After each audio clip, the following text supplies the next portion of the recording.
dan update pemeriksaan saksi H yang berlangsung pada hari ini, bahwa saksi hadir dalam pemeriksaan terkait perkara suap pengurusan penggantian antar waktu atau PAW DPR RI dengan tersangka HM, di mana perkara ini bermula dari kegiatan tangkap tangan KPK pada Januari 2020, di mana KPK selanjutnya menetapkan 4 orang sebagai tersangka, salah satunya adalah HM.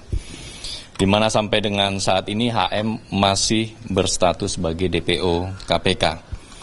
Kemudian dalam pemeriksaan hari ini, penyidik menggali informasi dan keterangan dari saksi saudara H terkait perkara tersebut. Di mana dalam pemeriksaannya penyidik menanyakan salah satunya adalah keberadaan dari alat komunikasi milik saksi H. Saksi kemudian menjawab bahwa alat komunikasi ada di stafnya. Kemudian penyidik meminta staf dari saksi H dipanggil, dan setelah dipanggil penyidik menyita barang bukti berupa elektronik atau HP, catatan dan agenda milik saksi H. Terkait penyitaan HP milik saudara H, disampaikan bahwa barang bukti elektronik adalah salah satu alat bukti dalam pembuktian perkara tipikor. Penyitaan HP milik saudara H adalah bagian dari kewenangan penyidik dalam rangka mencari bukti-bukti terjadinya peristiwa tipikor dimaksud. Penyitaan dilakukan KPK sudah sesuai dengan ketentuan yang berlaku dan disertai dengan surat perintah penyitaan. Penyidik akan mengagendakan pemeriksaan saksi H berikutnya. Kemudian terkait pernyataan saksi yang dibiarkan kedinginan di ruangan pemeriksaan, kami luruskan bahwa saksi H pada saat itu diberikan kesempatan untuk membaca BAP dan mengkoreksi BAP yang disodorkan oleh penyidik. Maka penyidik memberikan kesempatan dan kebebasan kepada saksi H untuk membaca BAP tersebut. Oleh karenanya penyidik meninggalkan ruangan dan kemudian kembali lagi. Demikian teman-teman beberapa isu terkait pemeriksaan saksi H. Ada dugaan kuat adanya percakapan atau bahkan dugaan kuat adanya komunikasi antara tersangka HM dengan H, sehingga harus begitu pentingnya handphone dari saudara H itu disita, atau memang sejauh mana? Substansi pemeriksaan tentu belum bisa kami sampaikan hari ini, dan tentu itu masih akan terus didalami oleh teman-teman penyidik.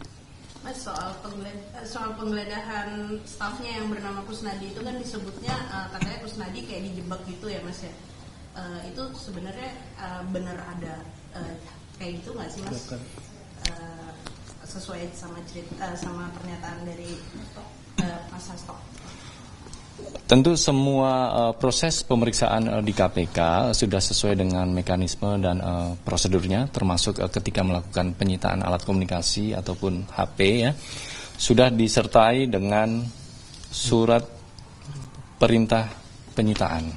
Artinya segala prosedur yang memang mesti dilakukan oleh teman-teman penyidik itu sudah firm dilakukan. Salah satu informasi yang didalami adalah soal bagaimana terakhir ada dugaan pertemuan antara HM dengan H sebelum HM itu dinyatakan buron di sebuah sekolah tinggi ilmu kepolisian di Jakarta, di Kebayoran Baru, Jakarta Selatan. Apakah itu bagian dari yang didalami oleh penyidik dalam pemeriksaan?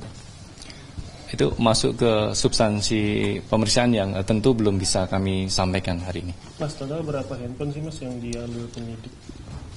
Ada 3 ya? Ada 1 handphone, kemudian catatan dan juga agenda milik saksi H yang disita. Catatannya catatan apa itu? Aliran dana atau apa? Itu tentu belum bisa kami sampaikan catatannya seperti apa, agendanya berisi apa, begitu ya.